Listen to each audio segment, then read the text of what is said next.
Can you talk us more through your creative avenues? So you're saying growing up, about doing the faith and the creative Yeah. avenues. There's a lot going on. I mean, going through your social media and your website, you're doing. It seems like you're doing it all.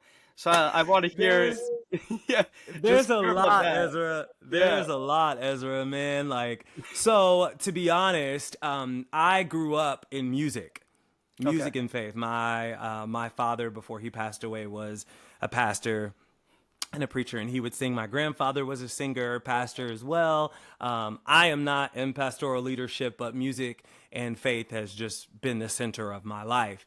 And so I actually started professionally, like singing background vocals for some different artists, like gospel, pop.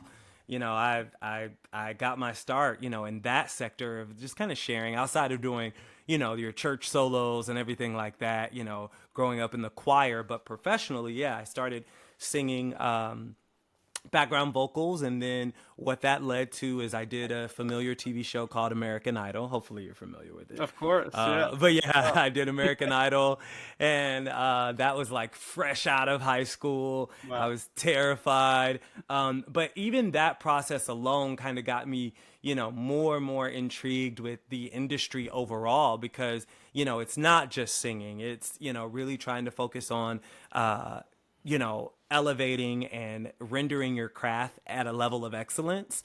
And then what that looks like is the lights, the cameras, all the things that make it be what it is outside of the show. That's what got my attention. I was like, oh my gosh, I want to do this. So while I was doing that, fresh out of high school and my beginning years of college, I was studying music business. But because I was doing the TV show, I actually did not finish my music business pathway. I finished college and I finished my undergrad, but I stayed business and minored in television and film like production. So I was like, I came out a marketing, degree, and but I really got my focus, thankfully, in television and film production, which is what landed me out here in California because I was studying at Cal State Northridge, their television and film department.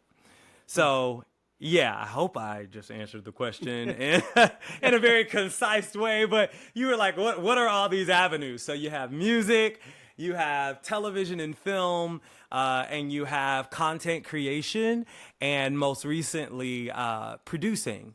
And Hmm. so yeah, so those are my avenues. Mainstream media, and every major monument, like every sector like that, has had its kind of influence over my life. So, like, I talked to you about the music journey and the things that I've done there.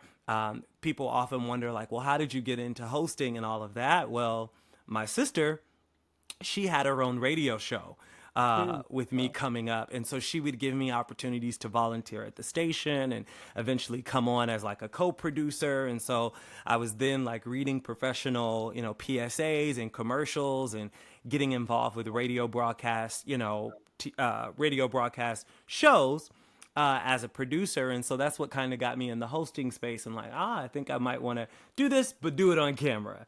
And Hmm. so, so then that's what kind of sparked that interest. And then obviously, like we've been in this wave of content creation, I would say since about 2016 or so. And so I've just kind of embraced that because I believe like you should be evolving as an artist, and yeah.